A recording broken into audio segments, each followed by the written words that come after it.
Channel पे आप लोगों का स्वागत है। आज हम लोग चैप्टर 9, ठीक है, बिहार बोर्ड का जो साइंस है चैप्टर 9 ईंधन हमारी ज़रूरत, इसका प्रश्न अभ्यास करेंगे। तो पहला है रिक्त स्थानों की पूर्ति करें। डैश तथा डैश जीवाश्म ईंधन है। इसका आंसर होगा कोयला और पेट्रोलियम, ठीक है, कोयला और पेट्रोलियम, ये जो है जीवाश्म ईंधन के उदाहरण हैं।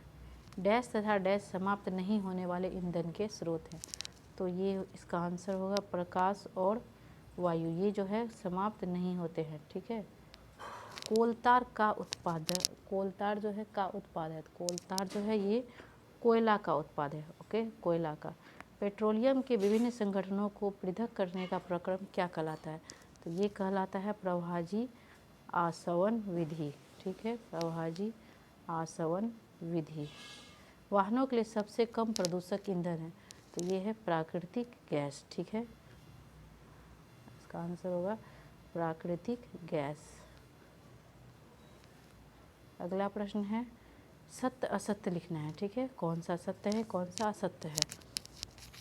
पहला क्वेश्चन है जीवाश्म ईंधन जो है प्रयोगशाला में बनाए जा सकते हैं, तो ये असत्य है, जीवाश्म ईंधन प्रयोगशाला में नहीं बनाया सकता। फॉल्स। कोक कार्बन का शुद्ध रूप है, ये ट्रू है, सत्य है।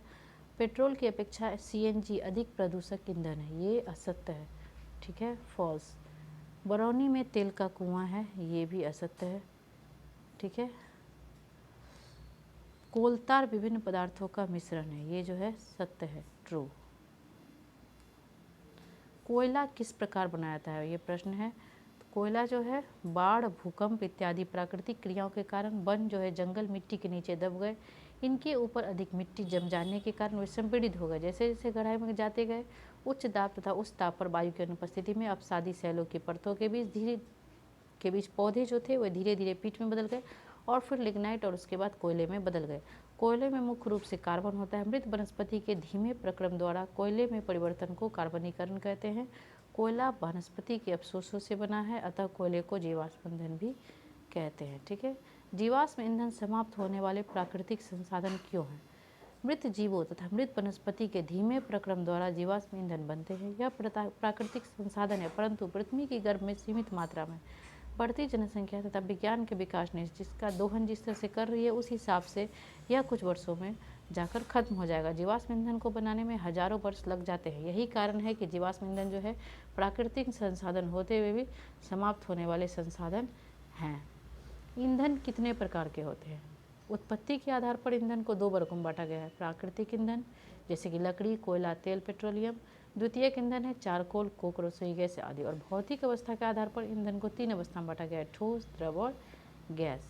पेट्रोलियम निर्माण की प्रक्रिया को समझाइए। मिट्टी की नई परतें पुरानी परतों के ऊपर जमती चली जाती हैं। इस प्रकार परतों में वृक्ष और मरे हुए जीव भी दब जाते हैं। इन मृत जीवों पर दबाव और कभी कभी गर्मी का प्रभाव पड़ता है।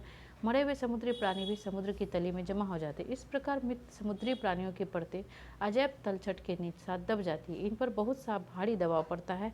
धीरे धीरे लाखों वर्षों में वायु की अनुपस्थिति, उच्च ताप और उच्च दाब में प्राणियों के मृत शरीर पेट्रोलियम में बदल जाते। तो ये था पेट्रोलियम निर्माण की प्रक्रिया।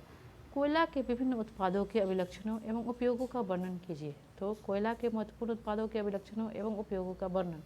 पहला है कोक।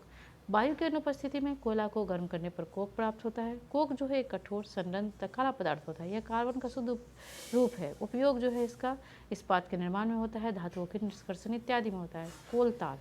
कोयला को एक प्रणाली में रखकर धीरे धीरे गर्म करने पर कोलतार का निर्माण होता है। यह भूरे काले गाढ़ा द्रव होता है।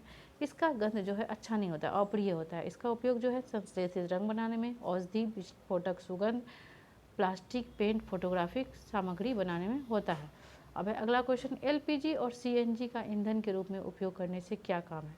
तो एलपीजी और सीएनजी का ईंधन के रूप में उपयोग करने से क्या लाभ है होता है? तो क्या लाभ है जो है, अधिक से अधिक ऊष्मा, जलने के क्रम में धुआं नहीं देना, वाहन में ईंधन के रूप में कम से कम प्रदूषण मुक्त करना, प्राकृतिक गैस का प्रयोग प्रारंभिक पदार्थ के रूप में रसायनों एवं उर्वरकों के लिए, ठीक है।